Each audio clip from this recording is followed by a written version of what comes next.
This will be the largest ever cut by far in terms of regulation.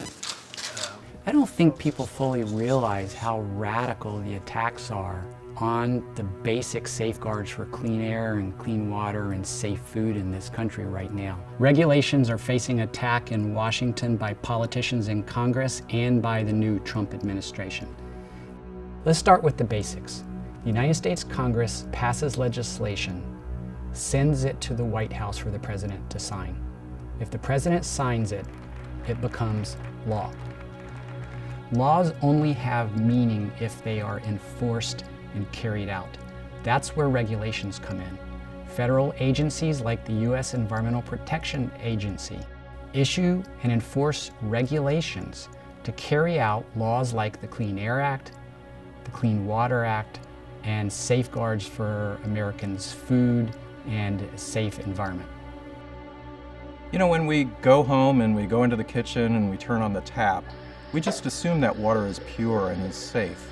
When we go to the grocery store and we buy some meat or we buy some vegetables, we just assume that that's safe and it's not going to make our family sick. Behind all that is really regulation to make sure that we don't have contaminated tap water, that we don't have contaminated food. Enforcing the law through effective regulations delivers enormous health benefits as well as cost savings for Americans.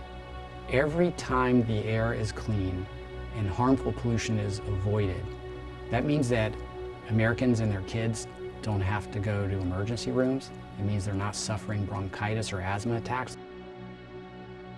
President Trump has proposed the most extreme budget cut in EPA's history. Should I give this pen to Andrew? Dow Chemical. I think maybe, right? Slashing the money it needs to enforce the law by over 30%.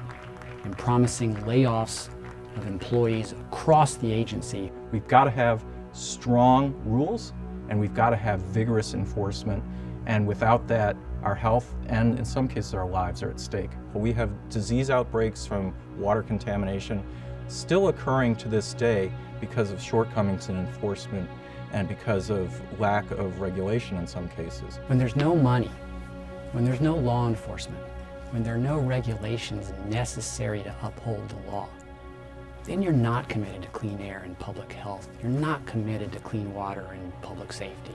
I'm sorry, that's just not the way it works.